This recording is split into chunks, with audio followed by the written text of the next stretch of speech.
Hey, everybody, welcome to another episode of Punching Up with Sean Conroy. My name is Sean Conroy. I am punching up. I have a very special guest here today, and I will get to that in just a moment.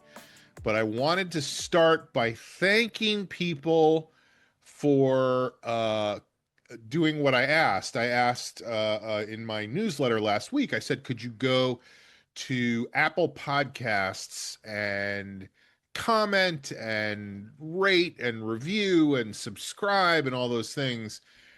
And we got some of that stuff because I had not. This is how bad I am at this stuff. We'd been releasing episodes for a couple of months, and we still hadn't gotten up on Apple Podcasts, which is like I don't know what that's like, but it's not good.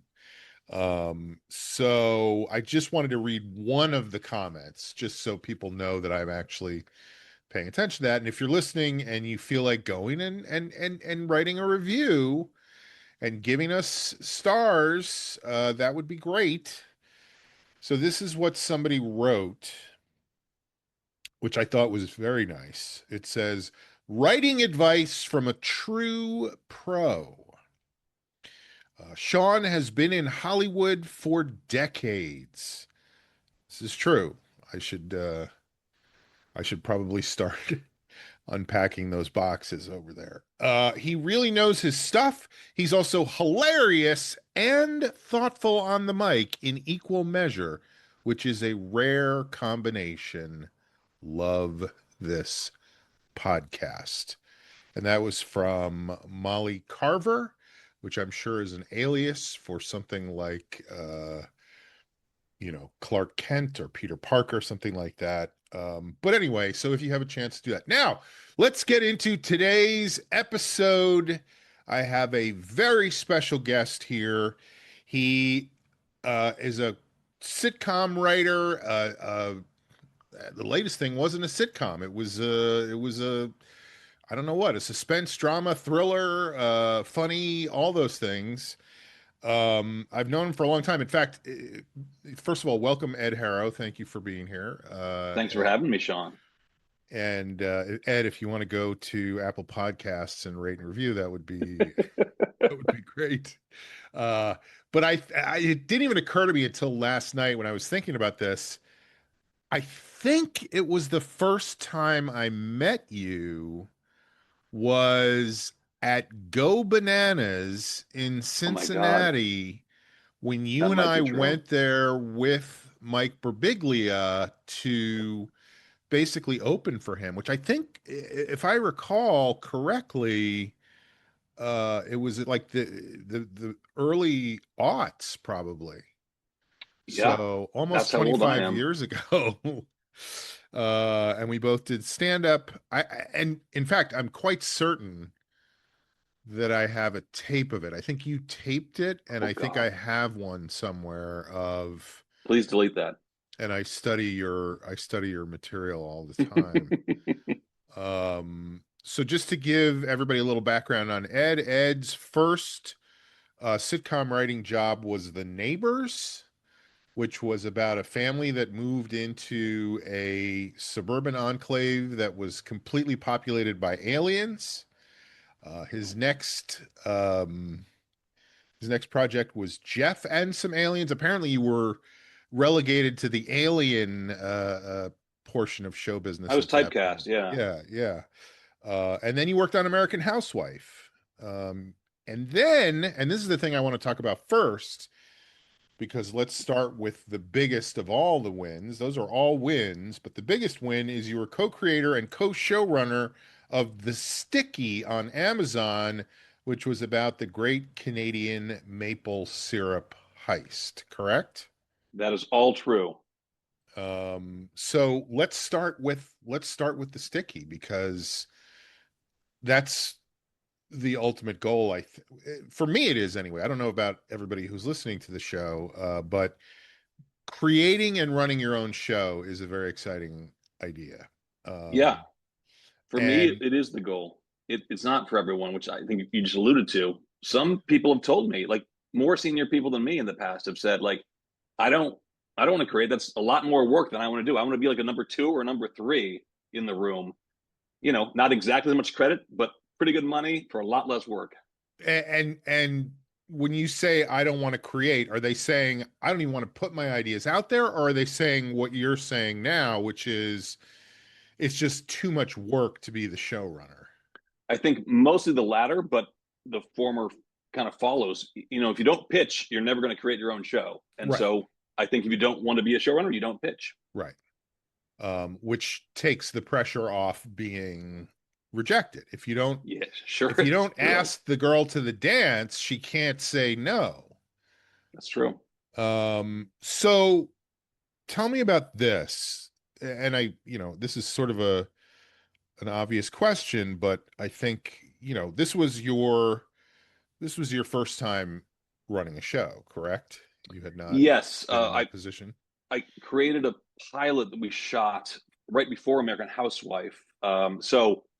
But I didn't have a room, and we only shot one episode. So I created that and shot it, but I didn't run a show. Right. So when you did the pilot, you basically had the script when you went into production on the pilot. You didn't break it down and restart it and all that kind of stuff. Yeah, I mean, there was probably a little rewriting during, based on the actors and stuff. One of the stars was Andy Daly, uh, Heard of him? Heard of hilarious, him? hilarious person. Yeah, pitched it to ABC. They bought the pitch. They said, write a script, and we're giving you a talented showrunner to help you because you. And at the time, I was with my writing partner Brian Donovan, and we Love were love Brian. Shout out to still Brian. still pretty green. And so a very talented showrunner, David Hemmingson, helped us through that process. We wrote the script, and then they put that up on the chopping block and they approved it to shoot. And then we shot it and we aired it internally. And then they put it on the chopping block again and they chose not to go forward with it. That's the process. And can you just tell us a little bit about that pilot? That was called Chunk and Bean. I was a very small child up and through like high school. Like I just was tiny, and I guess I tried to compensate by that by being a lot of everything else, a lot of energy, a lot of extra curriculars, a lot of extroversion. And my writing partner Brian um, was his words very chubby, surly boy. And so we didn't grow up together, but we imagined that if we were kind of kids together in like, I think it was junior high, what that would be like. A mean, fat, guarded, surly kid and an open, small, freakishly small, kid who become friends because of necessity. It was a comedy. I'm sure it was. But this is all leading into stuff about the sticky. It sounds like you guys, I'm guessing you probably had some other ideas that you were thinking about at that time when you went in and pitched, and this is the one that stuck. So I guess my question then is, where do these ideas come from? How do you go, I want to write a pilot. This is what I'm thinking about. This is what I want to do, you know? I I think there's I'm sure hundreds of answers. My answer and our answer. I'm not currently writing partners with Brian. We're still very good friends, but the process Yeah, just yeah. is more or less the same. I imagine we just look for stuff in our lives, in the news. We read books. We can't steal the IP, but get out there and absorb as much as you can and then see what sticks. Now, unfortunately, the pun of the sticky was being a sticky concept has been done to death. But when we heard that one, Brian just brought it to us. And it was in our list. We had a Google Doc of hundreds of ideas, some fleshed out by a paragraph, some a page, some just a line. And that was the one that we just couldn't stop thinking about. It just seemed so serious but absurd, funny without having to like set up jokes. And so um we're always writing while we're doing our current job. So we wrote that pilot on spec in the offices of our American Housewife job, our sitcom job, I think on hiatus or on a break or something. Better air conditioning, better snacks. um and then we sold that script itself from there. We're all about stacks, aren't we? Snacks are great. Yeah, so that's interesting to me because I feel like a lot of times what I do is kind of what you're talking about with Chunk and Bean, which is some self-examination, self-reflection, and going, this is an interesting part of my life. How do I turn this into something? And I think that's very common, particularly for people who are just starting out. I mean, everybody thinks their own life is interesting enough to be a sitcom, or a lot of people do anyway. But what you're saying is there's other ways to get ideas. So, how did the sticky come to your attention? I think it was it's a news article. There, I'm not sure if it still exists, but um, there used to be a website or two of just like kind of odd stories. That sounds silly. Of course, those exist, but I don't remember the name of the one that I would check every day. I used to work on a daily radio It's program. called CNN, by the way. I used to work on a daily radio program with Brian in New York before we moved to LA, and so our job was to find current funny ideas and stuff. And so, again, we had lists of just somewhat unusual things. A maple syrup heist where there was no cameras or security guards, and people stole $15 million worth of maple syrup is inherently funny. Right. But we'd written, I'm going to say 10 pilots before that, and I don't think any of them were news based. I can't remember them all. A lot of them are just like an idea you get. I mean, there's just, as you know, countless ways to come up with ideas, but you have to be open to absorbing them all, internal stuff, but also external stuff. I just want to underline something you just said, which is you had written 10 pilots before that, and this was the first one you sold. Sorry, not the first one Yes. you sold, but the first one that got two series. You had Oh, written 10, made one, and this was the first one that went to series. yeah, I'd probably 10's conservative, probably. I mean, we Uh-huh. maybe 20. I don't know. I mean, we sold this before the pandemic and we shot it after the pandemic. There were 2 or 3 years there where we were still writing, Right. but we hadn't made it yet. Yeah, that's one of the great things about doing all this stuff is that everything happens so quickly, Yeah, especially when there's a worldwide plague going on. I'm still Um, developing a script right now, and it's been over 5 years. Um, I wrote it when my son was well, my first meeting was when my son was born, and he's now over 5. And I have a director attached, and I have a script, but it's a very lengthy process. It they were can be. like they were like, "Who is this guy? Why do you have an infant in the meeting?" This is my Yeah, this is my agent. So what was the so now you're running this show. What's his name? David, whatever. You were like, we don't need you. We're going to do it ourselves. And did you have an actual writer's room at that point? Or was it like you said it happened sort of after the pandemic, which I mean, I assume that means you had written the pilot, but not the full show. So you wrote all that after the pandemic. Did you do that in person, or was that one of those things where you met on Zoom, or what? How it did that work? was it was Zoom, but probably not so much because of the pandemic, but because the show is based in Canada, and for many reasons, it was helpful to have Canadian writers, and so we had writers mostly in Toronto, but Brian and I don't live in Toronto, so we just did a Zoom room, which, by the way, those usually suck, and it's not the writer's fault. You know, a one-on-one is all information we know, but like This is feeds great. This is great.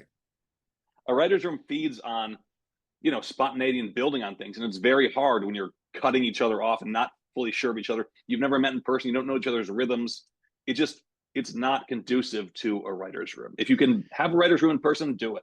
Here's this is I'm going to say a weird thing about Zoom meetings because I've taught a lot of classes on Zoom. I haven't really I've written a little bit with people on Zoom, but only one on one.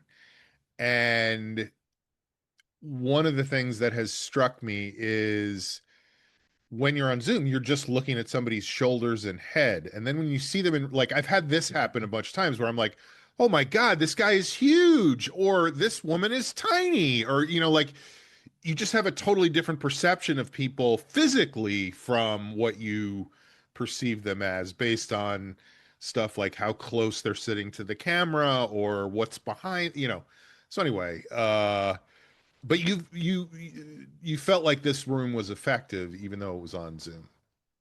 Yeah, I mean, we got the job done. But then when we were on, then we went up to Canada for I think 3 or 4 months to shoot it, um, and the writers did not come because of corporate, stuff. And so it was just Brian and I, They were and not going to get paid. right, they didn't want to pay writers to be on their own episode, which sucks. And I Crazy. know people say the showrunner should stick up for them, and we do, but unless you're like the very big guys, you don't have that much weight, Yeah, if any yeah. weight at all. So anyway, so we were there and we rewrote on set. Like I remember writing the final episode more while we were still filming five, but that's just the way it goes. Less so in single cam, but still happens plenty. Right. Um and out of curiosity, and I don't know if you can explain this, but what was the process like in the writer's room when you were on Zoom? Like, how did that, was it similar to, I mean, first of all, if I say when it was similar, was it similar to meeting in person? Maybe you can talk about what that was like on American Housewife or whatever, but what was it like on Zoom and how was it the same or how was it different?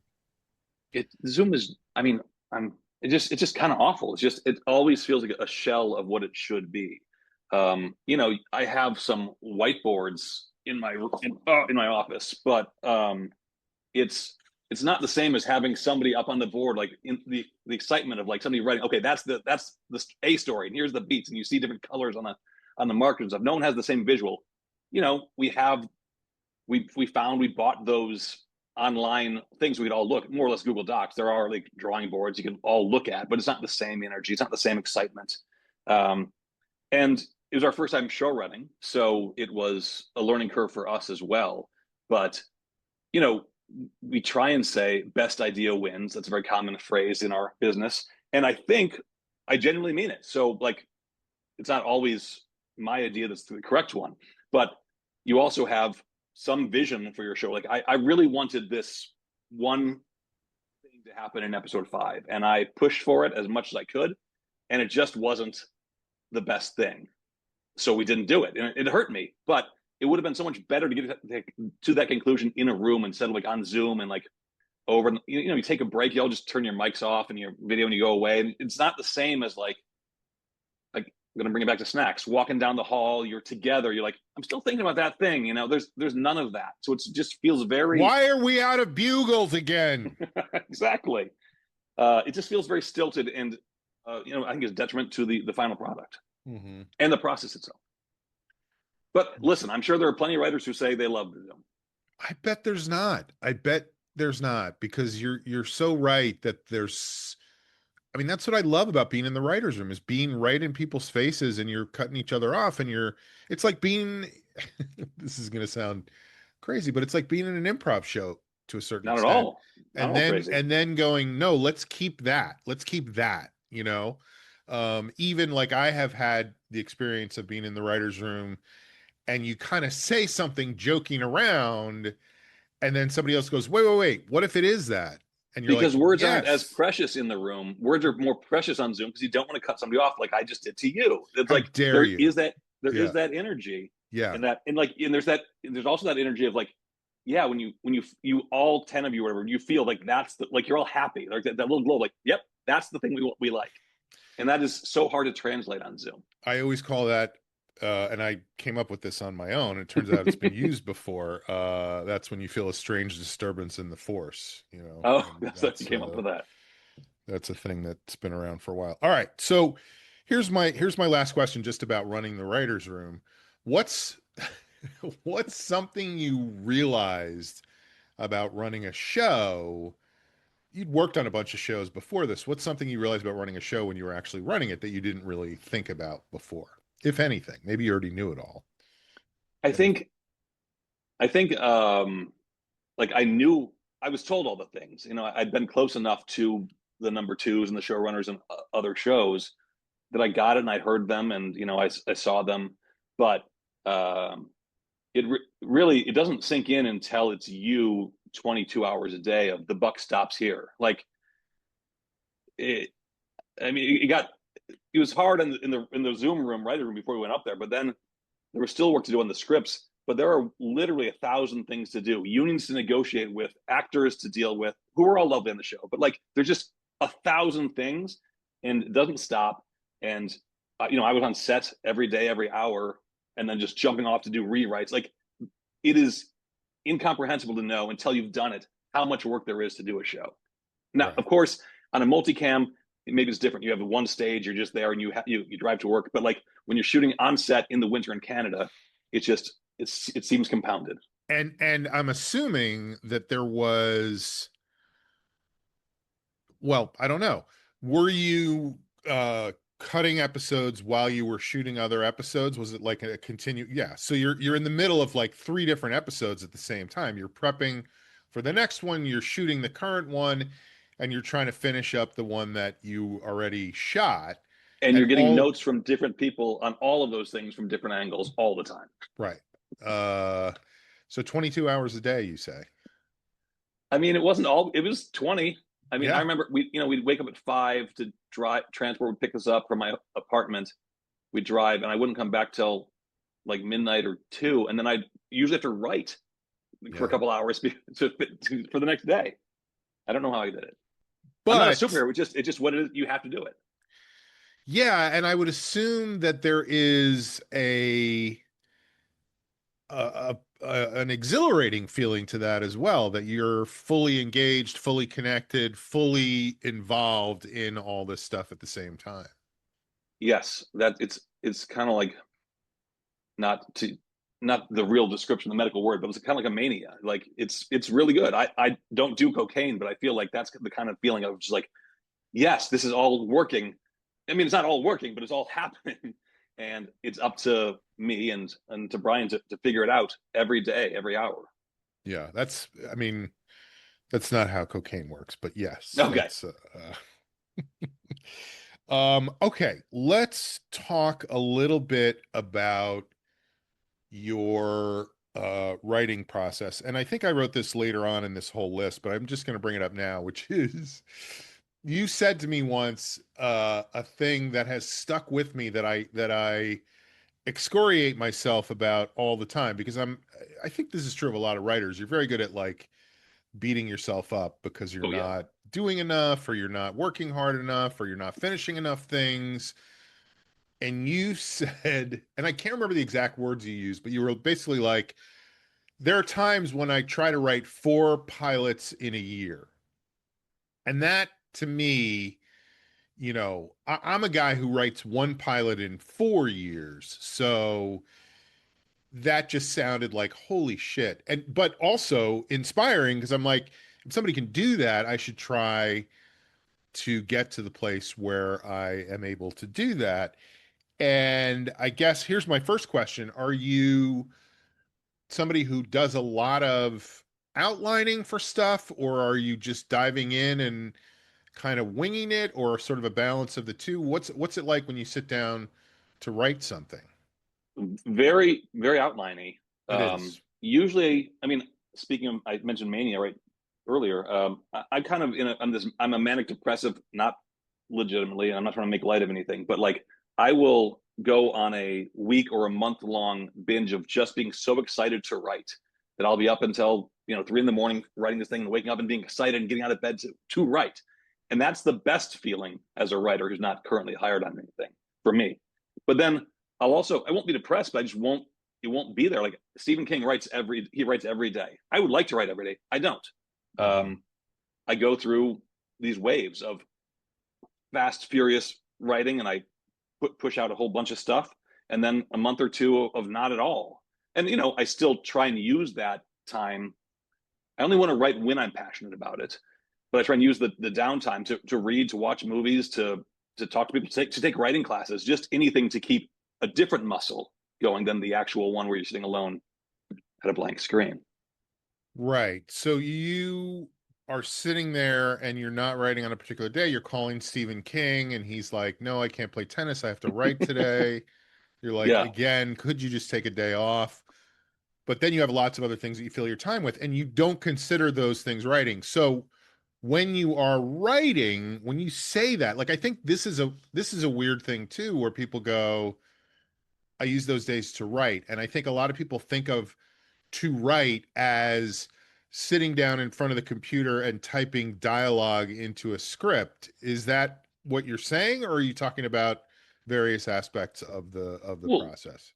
yeah, I mean, that's a good chunk of it. But again, I'm an outliner, which I've gotten more of an outliner as I've gotten older. I didn't used to as much, but um, I outline and then I ask myself questions. Sometimes I do character sheets, or I try and this one feature I'm trying to write. I wrote like a 9 page, not for anyone else, just a treatment for myself to understand it larger and find the holes. So I'm not always in final draft writing dialogue, but that's also a lot of it. I try and attack any project from the way it feels best to be attacked, which of course is subjective and there's no right or wrong answer. And I also try and do 2 or 3 projects at the same time. So when I get tired of one, I can just go over to the other one. Because at least for me, and I think for a lot of writers, even when you're not writing on, you know, project A, it's you're writing project B. You're still thinking about project A somewhere in the back of your brain, and something sparks. And you're like, okay, I got to get back to that. Like that's this is not new information. Other writers say it, but like you want to keep jumping when you're excited. Stop before you're depressed about it, and come back in excited. That's how. Stay At out of least the that's stay how. out of the cul-de-sacs. Yeah, stay out of the cul-de-sacs. Yeah, just and I mean honestly, you mentioned like other writers, younger writers specifically. The answer is always work more. Always. And yes, work smarter, but like, listen, we're not in the NBA, but here's my bad analogy. In the NBA, there are thousands of people who want to be in the NBA. And those who, yes, are naturally gifted will somewhat rise. And then the rest is just work. And if you're taking a day off, the other guy isn't, and that guy's going to play. I'm not saying you can't take a day off Allen writing. Iverson would beg to disagree. I don't know enough about basketball to understand that reference. I Does he love take a lot of basketball breaks? analogies, by the way. I can never get enough of basket. It's the only thing I ever use for analogies is basketball.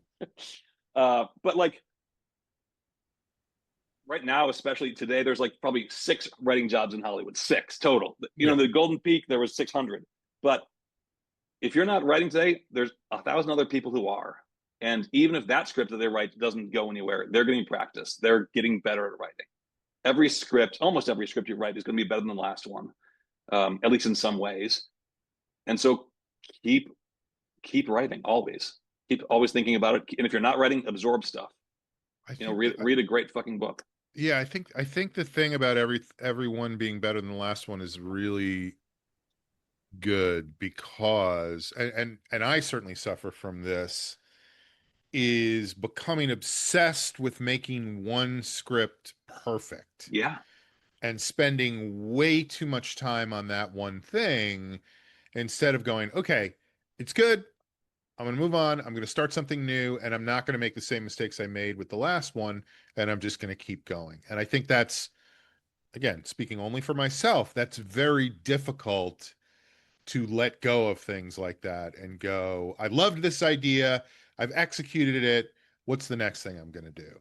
yeah. I mean, when you have an idea and you haven't written anything down, it can be perfect. As soon as you Right. start typing, it cannot be perfect, and it won't be, and that sucks. And that continues on in making a show. I got a show. I'm going to be a showrunner. I can create a show. I can do whatever I want. Not entirely true, but every day you write or shoot, it becomes less perfect because it's real, and that sucks. But if you don't get over that part of it, you're not going to be a writer. You probably shouldn't be a writer. I mean, you have to keep putting stuff down. And honestly, the thing I most regret about my young self is I wasn't writing enough. I mean, I also had usually had a 9 to 5 job or something too, so it's harder to Well, I, do. I get that, but I would say you should also regret some of the jokes you did at Go Bananas in Cincinnati in the early Believe aughts. me, I regret them all. Um, no, yeah, I think that is what you're saying is so true, which is why you're saying it, of course. I mean, I don't know why you're saying it. You have I'm being these paid. thoughts. Yes, like Big all our pharma. guests, you're getting a big check. Um, but oh, here's what I was going to say is I feel like, and I don't know if this is true for you, but for me, and I think for a lot of people, there always comes a point in the process when I am writing a pilot or even a script where it becomes way more difficult than it was starting out. And I think it's that it sort of funnels into things not being perfect the way you thought they were going to be. And you get to a point, for me, what I have done many, many times, more than I would like to admit, is the thing that I think a lot of people do in that moment, which is go, you know what, this isn't working. Let me try this other idea. This idea is great. And then you write the other thing and you get to the same point and you get stuck again. What I have had the experience of is going back to look at stuff that I stopped on and being like, this is fucking good. Why did I stop writing this? What a bad move on my part. So does that kind of thing where you kind of go, this isn't working, I'm gonna, and how do you know whether to keep going or whether to actually say I should stop? I don't know the answer. I just follow the energy, my passion of where it is. Hmm. I'm famous, except no one knows it except for me. But now your listeners will know. I'm famous for finding a book or an idea that isn't mine. I don't own the IP, and I just write the script anyway because I've got to get it out of my brain. And I mean, I have 3 or 4 scripts that no one can look at because they're illegal. You wrote a Um, you wrote a script for the novelization of Star Wars, didn't you? yeah, Yeah, yeah, and it's that seemed pretty like a good. bad idea. Um, I actually fell in love with one book. I wrote a script, and then I tracked down the author, and we've become friends. And he still can't read it because he's still trying to develop it. But it's a waste, except that I wrote a pretty great, 33-page script or whatever, and it it it cleansed me of that, and then I could move on to something else. I think there's nothing wrong with writing something until you can't see a way out of it, putting it in a drawer or a file on your desktop, and coming back to it 6 months, a year later, or whatever. There's no shame in that. But in your position, like if you see something you like, go back and see what else you got. Now you have more experiences, you have more wisdom, you have just some distance from it. That's all helpful. Right. I've been I'm writing my what month is it? Can I say what month it is, or is that against? This will come out in October of 2029. Okay, So, well then this will by be the a way, little dated. congrats to the astronauts who just landed on Mars. That's great news. And the I discovery think of alien life. Now Jeff and some aliens is going to become very popular again. it's a documentary.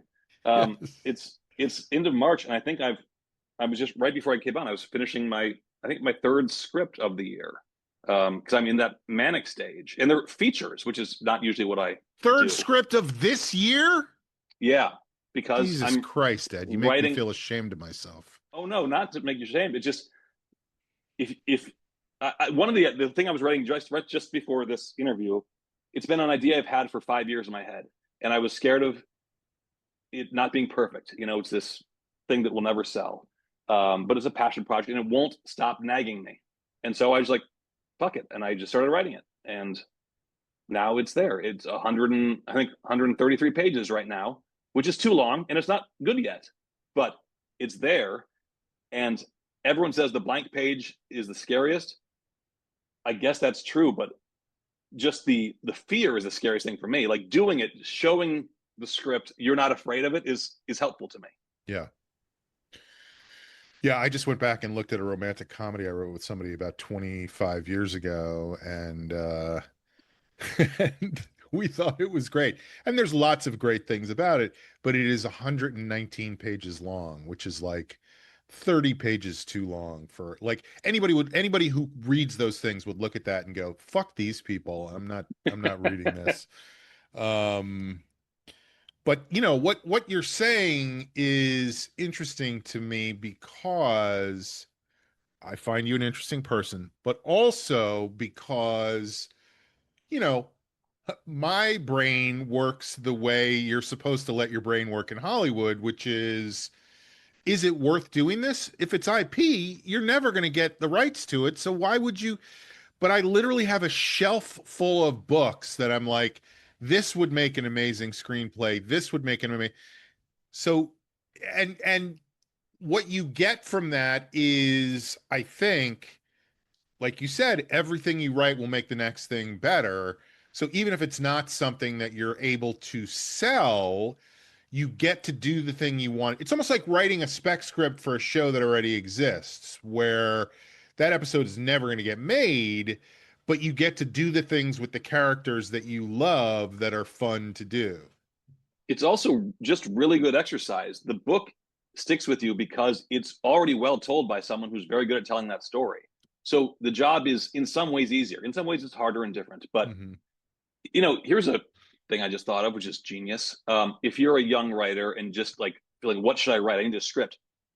Go to the comic book shop and ask for a great graphic novel, and then just write that as a script, as a feature or a TV, because they've already done the storyboarding and the story for you. It's You're talking about a comic graphic novel like The Walking Dead or Why the yeah, Last Man, something like that. yeah, preferably not an ongoing series that goes forever and becomes a TV Why the show. Last Man was canceled after one season, Yes, it unfortunately. was. So But like, my reps told me I needed a comic book thing to try and get into that world, and so I have thousands of comic books, but I just picked one of my favorites and wrote it, and it was very easy in comparatively, because the skeleton is already there. A lot of the meat is there, and frankly, a lot of the visuals, every page, every panel is done for you, so you have a sense of it. So yes, it's a different medium. You can't put a lot of internal thoughts, blah blah blah, onto a screen so easily. But like, then you're done with a script. You can't sell that script, but you just wrote a script and you can learn from it, and that's helpful. And it gives you a sense of accomplishment. You just want to keep tallying the wins internally. and you can't put internal thoughts, but you can put sound effects on the screen like kablow Yeah, or pazooey, stuff like that. and just ridiculous costumes. You can put those in if you want, anytime, like a big Right. banana. So let's go back a little bit and talk about you did improv early on, you did some stand up, obviously with me at one point and without me and lots of other points. Do you feel like those things were helpful to giving you skills that have helped in your writing over the course of time? Yeah, I mean, I think especially improv, even though stand-up's the one you actually write things down. I from when I was a kid, before high school, I wanted to do improv comedy. When you were very little? When I was tiny, I was a tiny boy. Um, my friend's babysitter took us to a comedy sports show before I knew Oh, what it wow. existed. And I was like, that's what I'm going to do forever. And that lasted about 20 years. And then I realized, at least for me, I can't make any money off of it. And I was fortunate enough to have a very good friend, Mike Birbiglia, who you've already mentioned, who said, I'm doing better. I mean, he wasn't famous yet, but he was making money doing stand up. He's like, come do stand up, I'll help you. And he did. And I wasn't particularly good at it, and I didn't particularly love it like improv. Improv, I just always loved. Um, but yes, both of those things help a great deal in writing because you are creating something from nothing from both of those things. I think improv helps a great deal in the room. Once you're in a room, I don't really know how to parse it out, but I imagine stand up might help more when you're, in your office or in a coffee shop alone trying to write.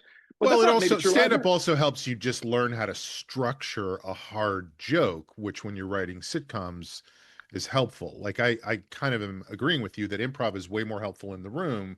But then what I would notice is that when I was in the room with a bunch of people, I would be like, this is the joke, as opposed to And this is fun. the Yeah. hard consonants are a funny way to end it, and you set it up, all that stuff. Right. But also, um, improv and stand up help you a great deal in pitching. Pitching a show to executives on Zoom or in person is one of the most important parts of writing that very few people talk about or know or are practiced at.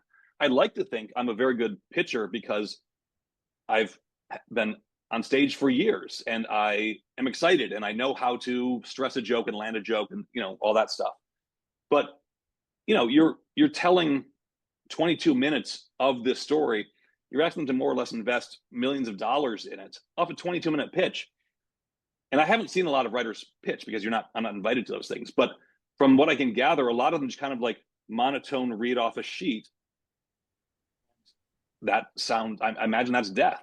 Like a third of this Well, it's business, great for a eulogy, speaking of death, sure. but not for a And if somebody wants to pitch. buy that eulogy as a show, Godspeed. This But guy had such a life. but I think a lot of the how to succeed in this business is becoming a better pitcher, and you do that by putting yourself out there in other circumstances like improv or stand up. A lot of writers stay in the department of belly itcher, and that's not what you want to be. You want to be a pitcher, not a belly itcher. That's true. Um, so you worked in animation for a while with Jeff and some aliens. Yeah, Uh, and I also helped rewrite Scooby Doo movie. It was animated. I think it was called Scoob. I don't know. Makes sense. I'm not sure that's on my IMDb even. But I didn't see it. yeah, But did you enjoy animation? Like, is that or is it? Because what's interesting to me, among a million other things, is that going from Jeff and some aliens to the sticky is a huge shift, and I feel like that's hard to pull off and hard to be trusted with. Like, I kind of ended up in Adult Swim style animation without consciously making that yeah, decision. And I've written a bunch of other live action stuff, but people still see me as, oh, this is the guy who does, animals being disemboweled in a cartoon. And I'm like, and that's a good rep to have. it's adult animation, not cartoons. And also, just it's somewhat siloed. Animation is a silo from live action. Right. Adult Swim is probably its own little silo. Like it's Correct. also the people you swim with. Like your pool of people from that is a lot of your contacts. They don't do a lot of their stuff. There's no pool. It's just I'm like what do they call those things? A Katrushka doll or whatever, those Russian, like I'm in a silo in a A silo nesting in a doll. silo. I Yeah, think, yeah, yeah. yeah. You had the smart word for it. I just know nesting. Well, I'm sure the Yeah, word I used was wrong. it's true. I mean, I jumped. I mean, I luckily got my first job, which was live action, and then I fell into that animation. I mean, I think I was bartending. I was unemployed again as a writer after my Hmm. first show, and I was a bartender or something. And an old friend, she knew the people, and they agreed to look at me, and so I just became in animation. It was a very small little bubble. I was not in. I mean, I guess I knew the production people, but I knew just that room of people, so I wasn't like fully sucked in. But I remember my manager at the time. When you're working a graveyard shift or whatever, you'll take any job, or you usually will. And my manager kept saying, "Don't, don't even take meetings for like kids shows, like Nickelodeon shows, unless you want to be there." And no shame in that. Like if you want to be that, Yeah, great. yeah, Those yeah. shows should exist. But as soon as you get that on your resume, you were quickly seen as that, and it's hard to get back out. And so we didn't take some meetings that I probably would have wanted to. I would have loved any paycheck, but he was probably right, the manager. And so Oh, I'm sure he was right. Like that makes total sense to me. yeah, Because it's so live easier to action, look at somebody and go, "Oh, he's a this," than it is to go, "Tell me about yourself and let me figure out what you are." yeah, even like a general, like you have a meeting with an executive, and you're trying to say who you are, but they still will, if they're good, they looked at your credits before, and if they later think of you again, they'll look at your credits then. Like those are the things going to stick. Those are the bookmarks of what they've done. Right. But to make that leap, I mean, I just wrote it. I do think the TV world did change in my. I mean, it's always changing, but like when I first started, it was pretty much still network sitcoms. Like Breaking Bad was still to come, and comedy and drama have much more merged. The Sticky, it's not a masterpiece, but like it couldn't have existed 10 years ago because, as you just tried to describe it, it's a thriller, drama, comedy, true crime. Like that wasn't allowed.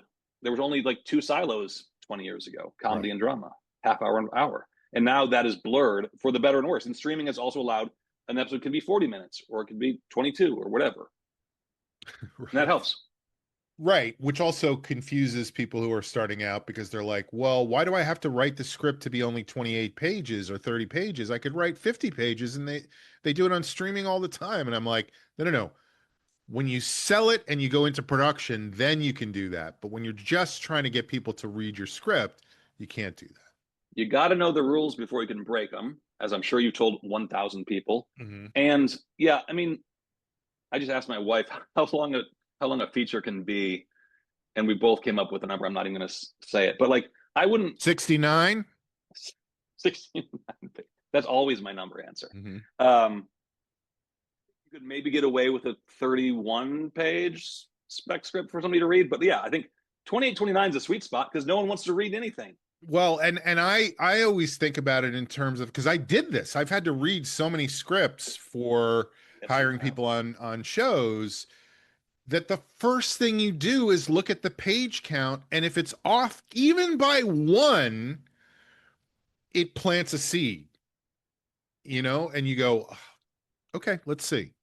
Was it worth that extra page? And chances are good it was not worth that extra page. And I know that's fucked up because people work really hard on these things, but to me that's just the nature of the human brain is as soon as you get any kind of evidence, that evidence goes into your file and you're immediately starting to make conclusions from that, you know? Yeah, and so much so that when Brian and I were doing our pilot, we were looking at writers. We couldn't hire yet because we didn't go to series, but we were looking at them in case we went. And we just had all of them printed out and tore off the cover page. We didn't know the name of the person because we didn't want that to be affected either. We wanted to know just how the writing was. And then we again made another Google Doc and we listed out each pilot, and then we each had a letter grade, just like high school, like A minus, B, B plus. And then we saw what we agreed on. And we didn't know who it was. And yes, there are always some factors in that, like you want to make sure everyone's represented. You don't want to have any of this, blah, blah, blah, too much of one thing. But at least you can start there at just the words. And I think Another Canadian? God damn it. yeah, a lot of Canadians. But that's just to go to show, like, Sorry, you froze up for a second. Can you start oh, that over? I think I was saying that just goes to show on the page. It's got to be, to your point, it's got to be concise and correct, and it's just got to be good. Right. I know some people hope like, oh, a friend can get me in or this or that, but your spec script has to be great, and your first spec script won't be great. Your second probably won't be great. I'm sure there's 1 in 1,000 that is, but keep writing them until it's great.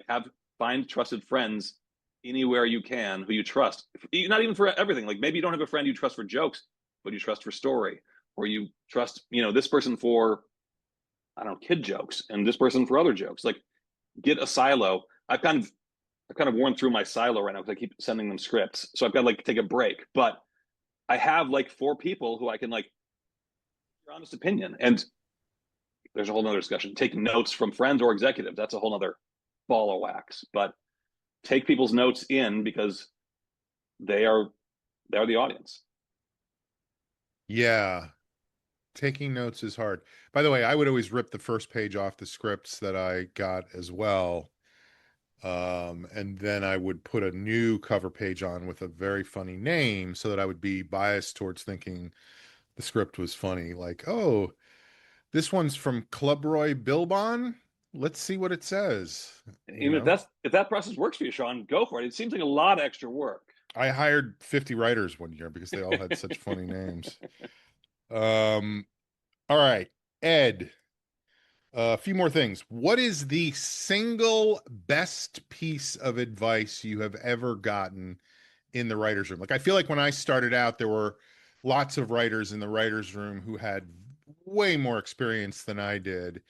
And some of them were really smart and helped me a lot and stuff. Is there anything you could think of that you're like, oh, that guy told me the right thing? I don't remember the moment I heard it, but the most important one, I think, for when you're in a room specifically, you can't bump unless you have a fix. And if you don't know what that means, people, you can't say, hey, I don't like the fact that she goes and buys the apple. and then stop, because that just is causing a bump in the road, and you shouldn't do that unless you have a fix. You should say, I think it's a pair. She should buy a pair because, the show is called Pair of Geese. That's a terrible example, but you have to Well, have a I mean, it's fix. confusing because first when you started, I was like, "Oh, he's talking about the fruit," and then I'm like, "Oh no, he's talking about the numerical designation." Yeah, So no, that it's a terrible show example. we might need to tweak the title a little bit. We'll just tear it off and give me a funny one. But you shouldn't raise a bump or a flag of concern unless you have another idea. And it might not be a better idea. It should be, at least in your mind, but you shouldn't just be the complainer throwing flags on the play all the time, without some sort of solution.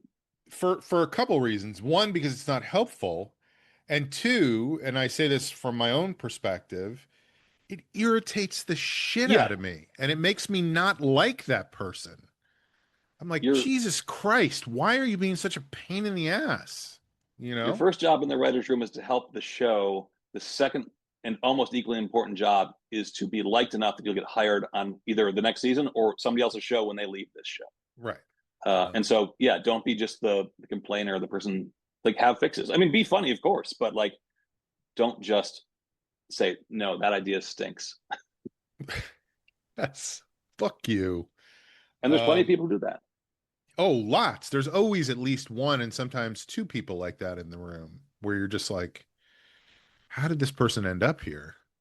And since this show is probably at least more listened to by younger, newer writers, if you get into a room, this sounds very like hierarchical and whatever, but like, know your place. And I don't mean be quiet and just follow orders, but don't try and interrupt and beat the people higher up who have most likely been there on that show before, because it's probably not the first season. It might be, but everyone there is looking at the new person and saying like, okay, does this person have it? And Right. part of having it is knowing interpersonal dynamics and flow Picking your and stuff. spots. Yeah, and you were hired for a reason. I'm not saying you can't talk or pitch. Please do, but don't be the one always talking or always counter pitching with your stuff. I mean, that will go a longer way than trying to prove yourself, I Right. think. It was said to me a different way by somebody before I even started out. He was a teacher in a writing class I took. Great, great writer himself, worked on Seinfeld and stuff. And somebody said to him, what advice would you give somebody going into the room? And he goes, he just goes, shut the fuck up. Just shut the fuck up. Just shut the fuck. He said it like 10 times in a row. And I think he was kind of on the same track. I'm less so. I mean, I still want you to speak, Yeah. because Shut we're the trying to fuck nurture up. you. Yeah. Yeah. By the way, when you're talking about how this show is mostly for younger writers, I hope you know that somewhere in Maine, Stephen King was like, "Well, I guess this isn't for me," and just turned the show off. He was Well, not. he's got to practice his tennis game because I'm going to play him in a couple of days. Ed, Eh, yeah. go ahead. Sorry, you were going to I say was also something. going to say, if you're not as young a writer or as experienced, whatever the word is, don't sit on your laurels. Like, I don't know, is this? Yeah, you mentioned it. You teach a writing class, I do. um, and I take it. I mean, I've taken it, I think, 3 times. I took it, I think, last year. I just want to be around people who are excited about writing, and I think so many people. And please, everyone who's listening to this podcast, take Sean's class, but or find Please. something. Find a writers group. Find a writing class. Find something, It's very because helpful to be part of a supportive and excited community. and it's also like a lot of my time now, because I make a living at this, is alone until I get into a room. Like, it's helpful just to have a once a week, not even for the accountability, which is nice. I don't need it as much, but like, to check in with people and see like, oh, that's a fun idea. Like, isn't it nice to see people with viewpoints you've never seen or experienced? And let's see what they have to write. And in these classes, not everything is fantastic because these are people learning how to write, but it's still valuable. It's all valuable stuff. I remember Ian Roberts told my class, decades ago, go do something else. Like, you can still do improv, but like, don't just do this right now. Go out and like if you're a chemical engineer, bring that to the stage. Don't just do improv and commercial auditions. That's just one small world that we're all a part of, and most of the audience isn't. Well, most nights at UCB early on, it was just us. But like, go and find something. That applies to writing too. Like, go take a class, go take a writing class, or go take a pottery class. Go learn something. So when it does come up that your character in this sci-fi novel needs some hobby, you can describe pottery better than Google can tell you. Right. It's just a better script. Right. And of course, the flip side of that is don't bring your improv class to your chemical engineering job, which is how we've had several accidents in the lab. Chernobyl. Yeah, Chernobyl happened because somebody was like, "Give me a suggestion of a disaster." Ed, do you have any? And this is kind of, I mean, this is all putting you on the spot, but this is in particular. Do you have any like weird, wild Hollywood crazy story you can share, like something you never expected that happened on a show you were working on or with an actor you were working with? You don't have to be specific, but anything that you can think of that you're like, I couldn't believe it when this person did this thing. And if you don't, that's okay. That means you've lived a healthy life. I don't really hobnob with all the celebrities and stuff or anything fun. I mean, this does not fulfill your question. Maybe it's a But bad question. yeah, maybe it's the questioner. Oh, Jesus. When you're on and you are like, okay, and Sorry, then when you're on what? Say that one more time. sorry, when you're on set and you've already written the script and it's like, okay, and then the building goes up in flames. It's so odd to see that happen in real life and happen multiple times because usually, I mean, maybe the burning building, I think we burned something twice. It's like, and now these four people who are experts in burning things are going to do the thing you wrote down 2 months ago in one sentence, and they're going to spend a lot of money and they're going to think a lot of times. We had a fall off a balcony, um, the sticky, and she had to do it like 8 times. And it's not a crazy story. It's just like the craziness of this world. We get to make something out of nothing, and then experts in their field go and do it really well. It's just fascinating. And to add to that, like, I mean, that is a different thing, but that is totally a thing that is so amazing about doing this stuff is that you get to make up something and then it happens. It's the process of creation taken all the way through completion, and that's an incredible feeling. But also to what you're saying, it's always amazing to me when I'm like, I have such a clear picture in my head of what's going to happen with these actors in this moment, and these characters are going to do this, this, and this. Then you get actual actors in there, and you're like, oh my God, they made it so much better. Like, Yeah, I could have never imagined what they did with that, you know? yeah. I remember kind of on the flip side, but similarly, like I wrote this fight scene for this thing, and it wasn't like Hong Kong Kung Fu or anything, but it was just like, a fight scene. And I thought it was pretty clear when at least for me, when I write them, I'm like, well, there's only one way to view this. And then we get to set completely differently. None of the words, you could read it and understand what they were doing, but it was completely different. And it's just fascinating to see that. Like, the same way that I only saw one way to do it, they saw another way. Is just fascinating because when you're working with 100 talented people, and you're on a show, you are working with like 100 people, Mm-hmm. and they all have done this type of thing 10 or 20 or 40 times before, and they bring their own craft to it. It's remarkable. What is one thing that if you could go all the way back to Go Bananas in Cincinnati in, let's say it was, I don't know, I'll find the tape, but it was like, let's say it was Be December generous. 2000, Okay. and you could give young Ed a single piece of advice about what was going to happen as his career unfolded, what would you try to tell yourself back then? I feel like I have a sense of what you would say, but what would you say? um, well, at the time I didn't know I was going to be a TV writer. I kind of fell into it. Not fell, I mean, I worked hard, but I'd exhausted every other option. So, the Most simply, it would be write. Just start writing and don't stop writing, even if it's garbage. Just keep writing.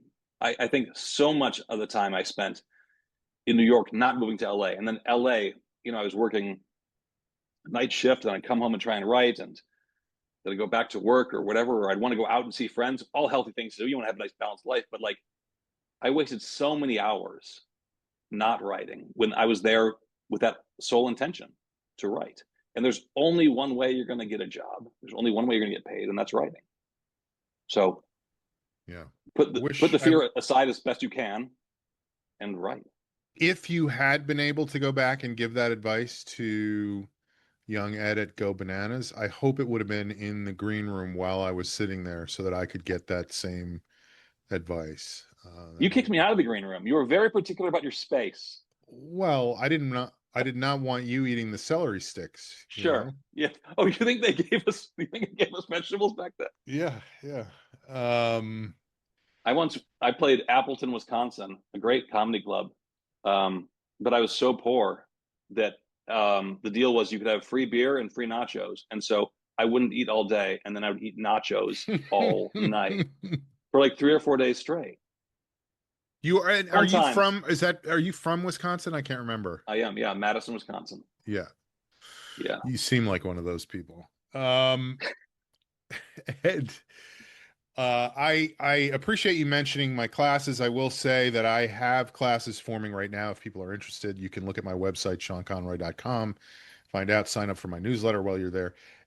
Ed, do you have anything you want to plug? Any social media handles? Any old episodes that people should watch of Jeff and Some Aliens so that you can get a 12-cent check from the WGA or anything of that nature? I have nothing to plug. You're just a healthy person who lives his life without worrying about any of that shit. I'm off social media, so I don't even have like a handle or whatever to give you. God, I am so jealous. I am so jealous. I really am. Well, Ed, thank you so much for being here. This was, a lot of really great stuff. Really great. Really great. No, I'm being completely sincere. I wish Stephen King had not turned the show off towards the end there because, that's the kind of listener we aspire to, but we're happy with whoever we can get. That's what I would say before I leave. If you read Stephen King's In Writing, read Bird by Bird for nonfiction, but still good, and read Save the Cat, guys. You got to know Save the Cat. Everyone talks about it. It's got to be a second language. Buy Final Draft and read Save the Cat. You got to read Save the Cat and learn Save the Cat so that you can murder the fucking cat. Yeah.